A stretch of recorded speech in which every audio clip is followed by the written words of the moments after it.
Chapter 8. And God remembered Noah, and every living thing, and all the cattle that was with him in the ark. And God made a wind to pass over the earth, and the waters assuaged. The fountains also of the deep and the windows of heaven were stopped, and the rain from heaven was restrained. And the waters returned from off the earth continually, and after the end of 150 days the waters were abated.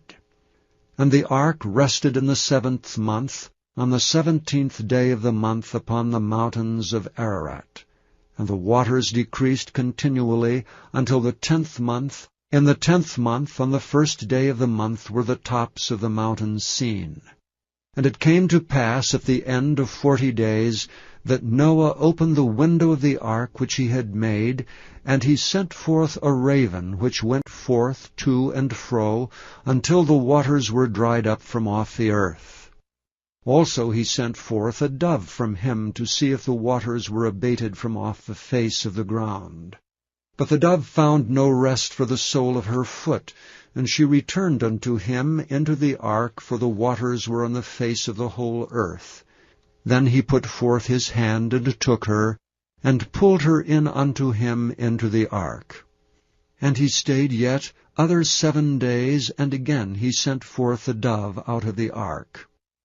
And the dove came in to him in the evening, and lo, in her mouth was an olive leaf plucked off.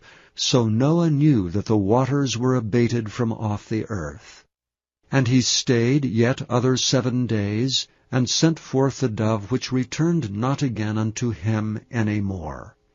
And it came to pass in the 601st year, in the 1st month, the 1st day of the month, the waters were dried up from off the earth. And Noah removed the covering of the ark, and looked, and behold, the face of the ground was dry. And in the 2nd month, on the 27th day of the month, was the earth dried. And God spake unto Noah, saying, Go forth of the ark, thou, and thy wife, and thy sons wives with thee. Bring forth with thee every living thing that is with thee of all flesh, both of fowl and of cattle, and of every creeping thing that creepeth upon the earth, that they may breed abundantly in the earth, and be fruitful, and multiply upon the earth.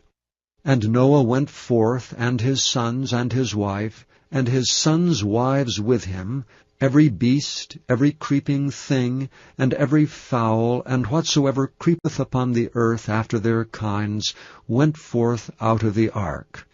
And Noah builded an altar unto the Lord, and took of every clean beast, and of every clean fowl, and offered burnt offerings on the altar. And the Lord smelled a sweet savour, and the Lord said in his heart, I will not again curse the ground any more for man's sake, for the imagination of man's heart is evil from his youth, neither will I again smite any more everything living as I have done. While the earth remaineth, seed time and harvest, and cold and heat, and summer and winter, and day and night shall not cease.